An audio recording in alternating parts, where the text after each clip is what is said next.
Welcome back to the Wizard Shop, and today we're going to talk about half-ton, gas-powered, full-size trucks. What to buy and what not to buy.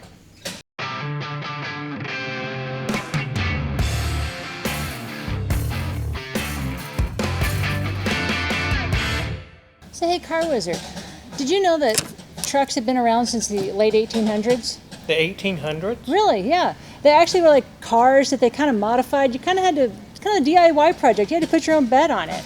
Wow, that sounds like fun. You'd like the mods. Yeah. And actually the name pickup truck, they don't actually know where it came from, but Studebaker started using it as early as 1913. Probably because they used the truck to go pick up stuff. Who knows? The first actual pickup was a Ford in 1925. Of course. Yeah. And Dodge followed in 29, Chevy in 31. Okay. But in 32, Ford upped the ante a little bit and put their new flathead V8 in it. So that definitely put a little bit more power underneath the hood. Yeah. Now, as the years go on, there's been tons of options available. Do you want it to be a long bed, a short bed, a flat bed, a dump bed, a step-side bed even? And then what kind of a cab do you want? Is it a regular cab, an extended cab, a crew cab? How many people need to sit in there? Tons of options anymore. It is. Then there's the option of the single rear wheel or a dually truck, depending on how much you're pulling. And then they have the special tow packages. Back in the day, you were lucky to get a tow ball put on those things. Now you have special cooling transmissions and fifth wheel attachments and nothing like the first car I ever drove, which was a 72 F100 Camper Special. Engine options have ranged anywhere from 4-cylinder to 6-cylinder to V8 to diesel. Depending on what you want, they can add lots of different options to give you lots more power. Yeah. In fact, can you believe 40% of the trucks produced today by Ford cost over $40,000? I don't doubt it. They go to 100 really easily anymore. Wow, and people think that a supercar is a lot of money. Yeah. I think sometimes people buy a big pickup truck, put for 40, 50 grand and put another 30 grand into mods. They could have a Ferrari. They could. Which, I don't know. And actually, 18% of the cars on today's roads are trucks in the United States. Yeah, that doesn't surprise me. So, you know, Car Wizard, they're not here to listen to me talk. Why don't you get your thinking chair out and tell us which ones to buy and which ones not to? Let's do it. Okay. Welcome to Kansas, guys. It's a windy day. We're going to have a big winter storm tonight, and the wind is crazy. It's making all kinds of noises in the shop. We apologize for that. But now that Mrs. Wizard has given us a little history on trucks, let's talk about which ones you should buy and which ones you shouldn't. Again, in the half-ton, gasoline, full-size trucks. That's where we're not talking about Duramaxes and all this stuff, just the half-tons. So, let's get started, and let's start out with Chevrolet. The ones in this segment to buy would be 99 to 2006 Chevy or GMC 1500.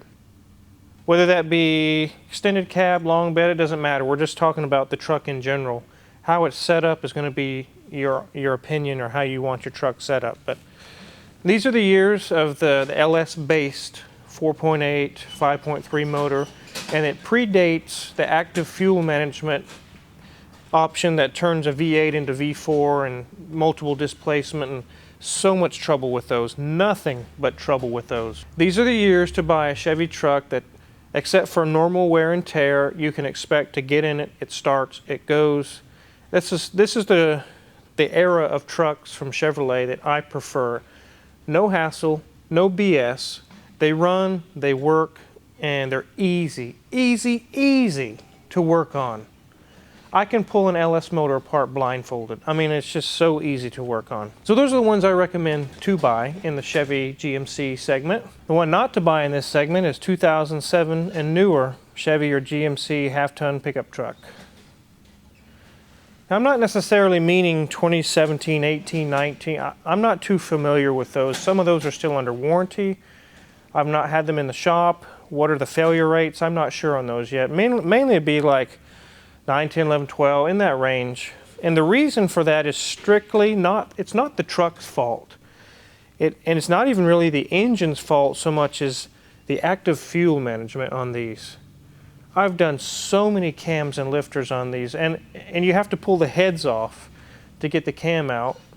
And it's usually $3,500 to $4,500 in that range, depending on how much damage there is, to get this taken care of. And usually you delete the system and put it back to standard lifters, and that's usually what I've done. But it's just so much trouble. I know a guy that works at a GM dealership in Wichita, and at any given time of the month, there'll be at least 2 or 3 of these trucks in with the heads off. And it's just like, oh my goodness, it's such a prolific problem. And it makes sense that they make the repairs car wizard because it's a $40,000 truck. Or at least it was when Yeah, you owe the bank $40,000 on it. You're not going to say, oh, don't fix it, I'll just park it. So people fix them.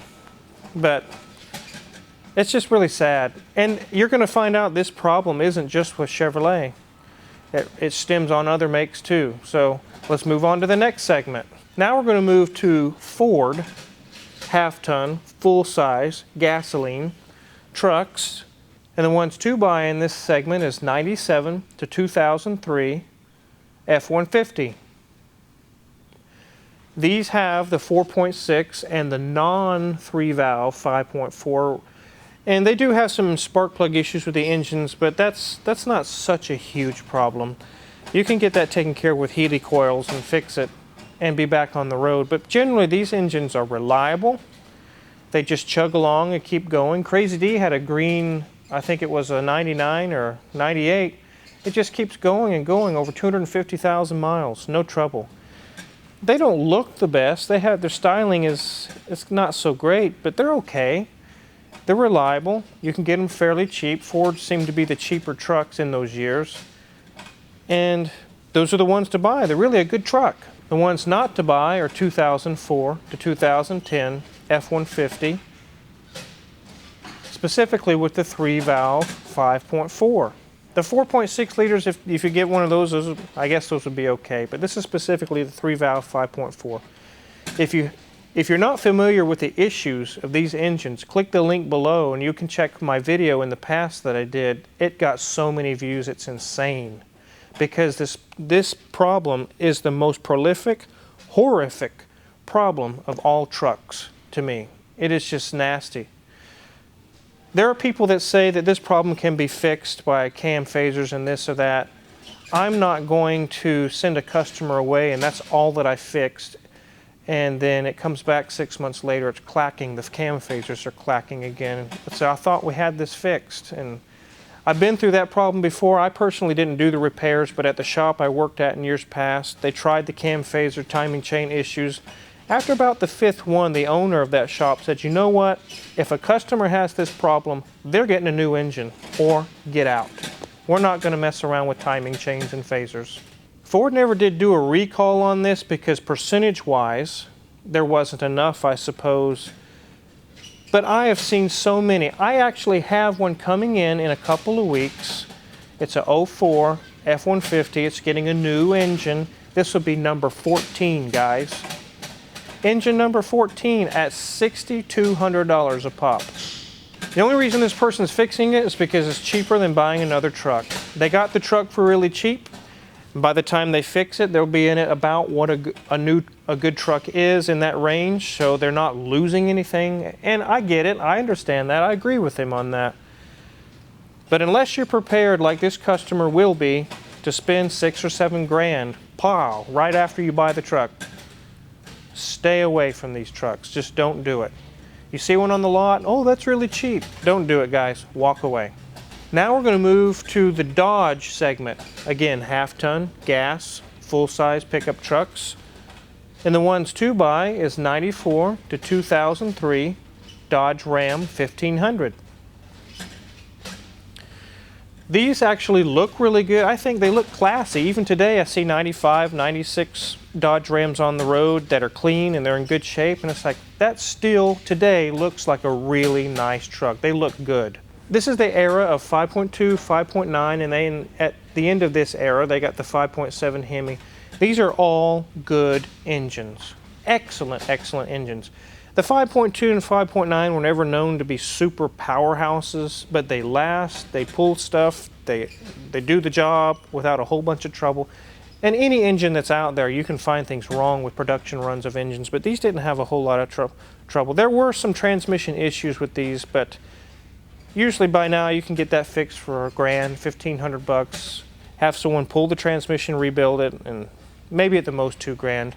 That's not horrific, that's not the end of the world, and you can have a good running truck. These are the ones that I recommend to buy. The ones not to buy is 2006 and newer Dodge Ram 1500. And like I just said on the Chevys, I'm not talking about 2019 and 20s. I don't know much about those.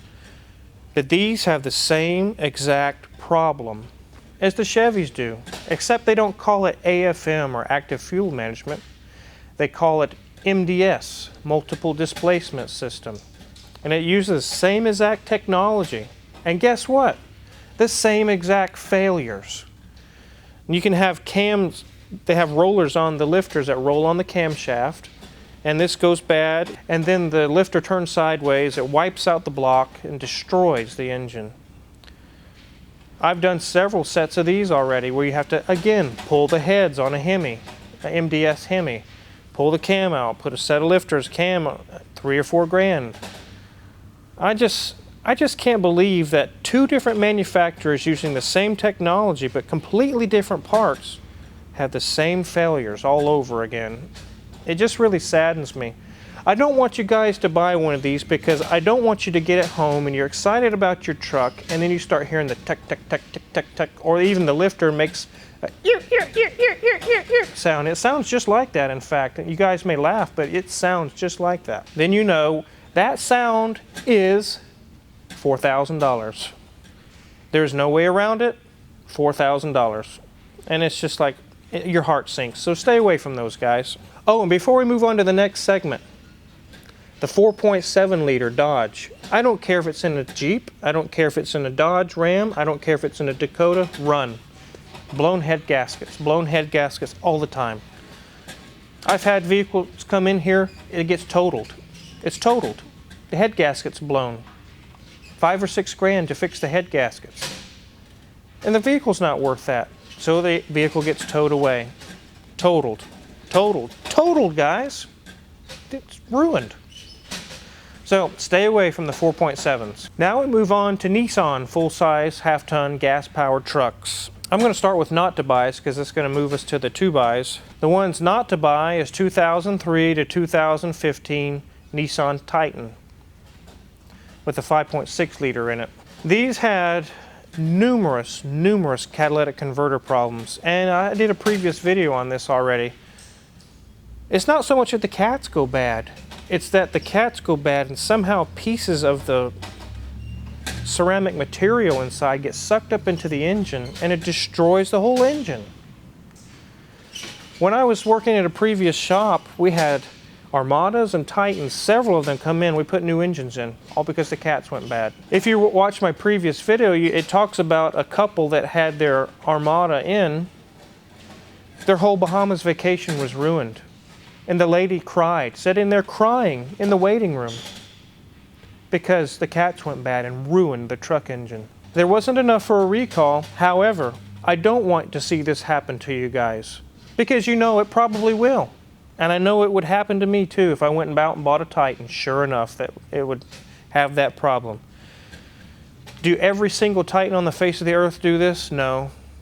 But the chances are that it will happen to you are very good. If it's on the used market and you go out and buy one, and then your significant other is crying in the living room, why did we buy this truck? This is horrible. Don't do it, guys. Now, the one to buy is a 16 and newer Nissan Titan. It seems that they got this issue taken care of by then, and they're really a good truck except for that problem. So if you thinking about the ones not to buy, if you can take care of the cat problem, the engines are okay. They're not good on gas, but 16 and newer Nissan Titans, they seem to have this problem taken care of, and they're really not that bad of a truck. Let's move on to the last segment. This one's really easy, guys. You know we're going to move on to Toyota, and you guys know I'm a big fan of Toyota. So this is going to be really fast. Are you guys ready? The ones not to buy? None. The ones to buy? Any of them. That's it. That's it for Toyota. They're that good, guys. Toyota is that good. Now, like I said, any car maker is going to have troubles. They're going to have problems. There is no perfect vehicle out there. But so many times I've told people, buy a Toyota if you're looking for a truck. And I constantly get the comment when they come back, I'm sure glad I bought that truck. I've put 10,000 miles, 20,000 miles on it, and all I've done is oil changes. Thank you for recommending that to me, Car Wizard. Car Wizard, how good do they do compared to other trucks? They're just as good. The Tundras with the 5.7 engine in them, they're very powerful. They can tow boats, they can tow cars. They're just as capable, and in fact, a little larger than most American cars. Guys, if I'm in the market today for a full-size truck, 40 to 50 grand range, and I want to buy a newer truck, hands down, Toyota Tundra. I wouldn't even think twice about it. That's the one I would buy. Now, just like so many times happens before, whether it's a car, an SUV, a truck, I recommend a Toyota. That same customer comes back and says, oh my God, Car Wizard, that's 10 or 15 grand outside of my budget. There's a reason for that it's outside of your budget, because they're damn good trucks and cars. Would it be okay to get a little bit older one to get it into your budget? It could. If you're in a budget and you want a Toyota, you could get a little bit older one and it would fit your budget and still be a very good truck. But so many times that I've told people, go buy a Toyota. Oh, that was outside of our budget. So we bought an Acadia. We bought this. And then it breaks, and then they're like, oh, we should have listened to you. Over and over and over again, guys. Find a way to make your budget fit that truck, a Toyota.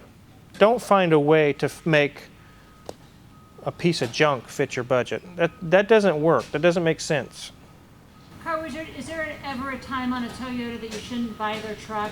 Yeah, if it has 375,000 miles on it, yeah, I wouldn't buy one of those at all because it's too many miles. Or if it's been in a wreck and it's been rebuilt.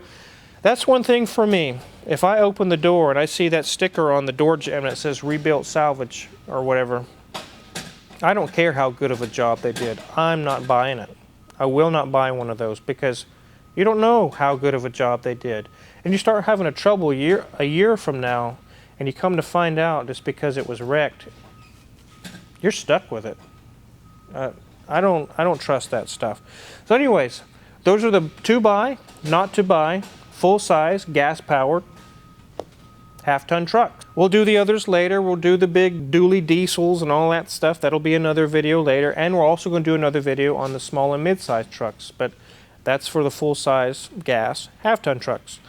So if you want to know what kind of tools I use, or if you're interested in buying the tools I use, check my Amazon affiliates page in the link below. If you haven't subscribed already, go ahead and hit the subscribe button, hit the little bell. Also check our merchandise for sale. And I'm going to wrap this up and head home because there's a huge snowstorm coming and I don't want to get stuck in it. So thanks for watching and catch you guys next time.